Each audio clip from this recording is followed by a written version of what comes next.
because we are going to do another poem, this time with the Celtic harp. And this one was not written by me, and it's not silly or funny at all. This one was written by J.R.R. Tolkein. So this poem was written by Tolkien before The Hobbit was published, and it was only just rediscovered in 2013. There were some Tolkien scholars who were compiling a book of all of Tolkien's poetry, which has now been published, and they heard a rumor that he published a few poems in, believe it or not, a Catholic school magazine in England. And they sought out these poems, and the school still exists, and they were able to find them, these poems by J.R.R. Tolkien, and one of them is called Noel. Tolkien is one of my favorite Christmas authors. People don't associate him always with Christmas necessarily, but he wrote a great book called The Father Christmas Letters, which is actually a compilation of the letters that he wrote to his own children in the character of Father Christmas from the 1920s through the early 40s. So it goes right through World War II, in fact. And it's a great book with great illustrations and wonderful letters and lots of whimsy. But this is a more serious poem that he wrote about Christmas. And I'll tell you a secret, the reason that I wear green trousers even with my red Father Christmas outfit is because of Tolkien. Because in the Father Christmas letters, Father Christmas's mysterious green brother, whom you never see, he just says, "My green brother sent me these green trousers, which I wear. They're magical green trousers." And you don't know exactly why they're magical, but you have to assume that the green brother that Father Christmas has is an acknowledgement of the connection between the Green Man and the Father Christmas character, which is a very old connection.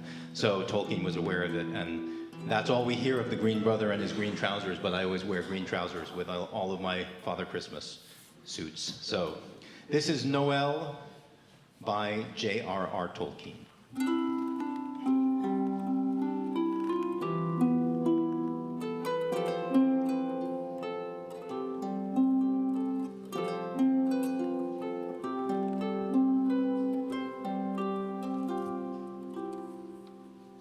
Grim was the world, and grey last night. The moon and stars were fled. The hall was dark, without song or light. The fires were fallen dead. The wind in the trees was like to the sea, and over the mountain's teeth it whistled, bitter cold and free, as a sword leapt from its sheath.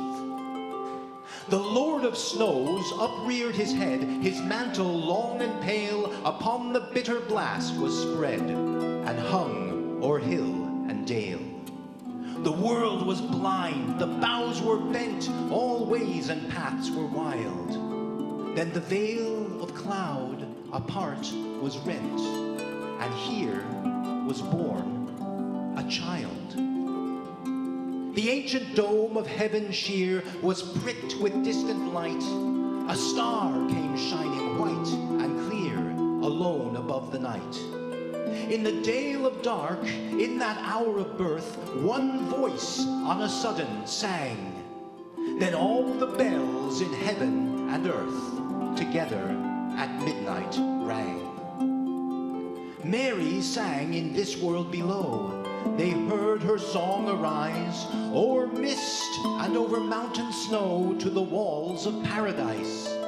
And the tongue of many bells was stirred in heaven's towers to ring, when the voice of mortal maid was heard, that was mother of heaven's king.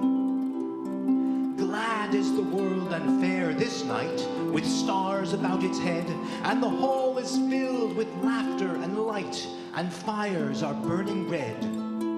The bells of paradise now ring with bells of Christendom, and Gloria, Gloria we will sing, that God on earth is come.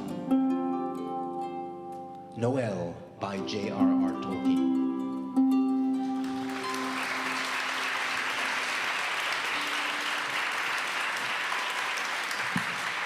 Steve Winick and Jay Ansill.